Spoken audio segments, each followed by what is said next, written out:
Welcome, everyone, to the January edition of the Today's Woman Show. We are changing things up this month. We are here on site at the Rocket Women's Conference, where women from all over are immersing themselves in the conversation around tech. You all know what I say. All women's issues are important. All issues are women's issues, and technology is certainly one. I am here with Joanne, Harrell, First Lady of Seattle. You came all the way in for the conference. Wow, what a commitment to the conversation. Thank you. It's great to be here. I'm glad to have had the invitation to come. Well, I am so happy to have you. I've had a chance here to chat with you just a little bit, just to talk about your journey. And right in the middle of us talking about it, says, let's save it for the show. So first and foremost, you got started with the Bell Company, AT&T. Right. What was that journey like, and where did you land after being there for a while? Right. So let me just give you a quick recap. I worked for the Bell system for about 19 years. I started right after college.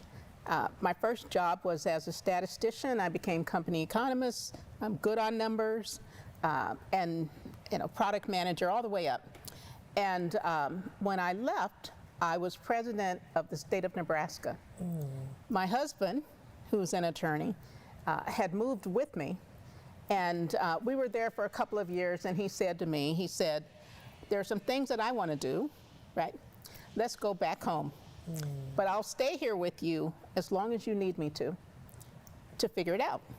And so I decided then to go back home, and that was when I went into the nonprofit world and became president and CEO of United Way of King County, which was a great story in terms of taking an organization, revitalizing it, turning it around, and also building my local brand.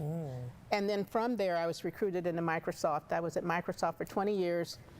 And the jobs that I did were in the sales, marketing, and services area.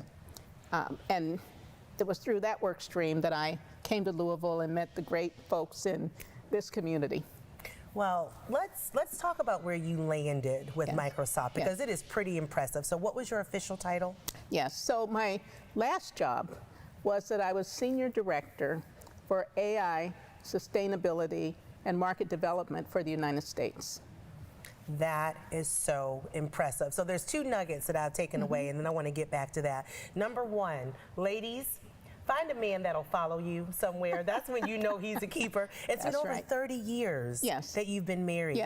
And I love that he gave you the opportunity to build your brand. And we're going to talk about here just in a moment how you stepped behind him as he also began to build his. But I have to just, technology is a space where there's not enough women in general.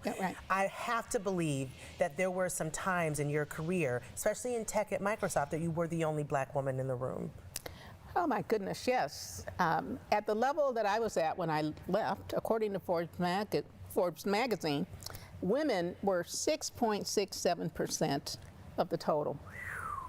And so when you think about black women, we were probably under 1%. We all knew each other. Wow. And what I will say is, having been there so long, in some ways, fortunately and unfortunately, you get used to it. One of my cousins came to visit me, and we were in the cafeteria, and she looked around and she says, "Do you realize we're the only women in this whole cafeteria?" And I looked around and I said, yeah, but you want to adjust. And then on the flip side, though, when we do come into the space, women and women of color, black women, there's a natural bond as well, right? And it's a bond that we all worked to nurture. So one thing that is clear, right? You've had an amazing run with your career and still doing some amazing things out in the community. Speak to the women that are watching who may have a husband who's a politician, or maybe he's some high-ranking executive in a corporation. How does she ensure she doesn't get lost in his shadow?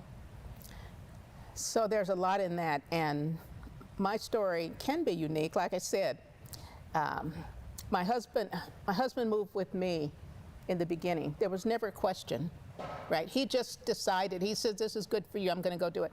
And I'm a tit for tat person, right? You do me good, and I will do you good. And I've always remembered that, and it affects everything. And through the years, there were times when he was the trailing spouse.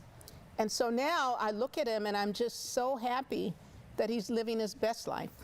Not just for him, but for our community. He's the best person to be mayor. All the polls showed that before he decided to run. So whatever good he does and whatever I do, it's a creative. It comes together. I love it. It's all good. I love it. Well, and I also love the fact that for not just being able to support one another, but still accomplish things on your own and be supported. Everyone who is just tuning in, we are broadcasting from the Rocket Conference, where women are coming together to have conversations around tech. As we always say, all issues are women's issues, and that's including technology. We'll be back.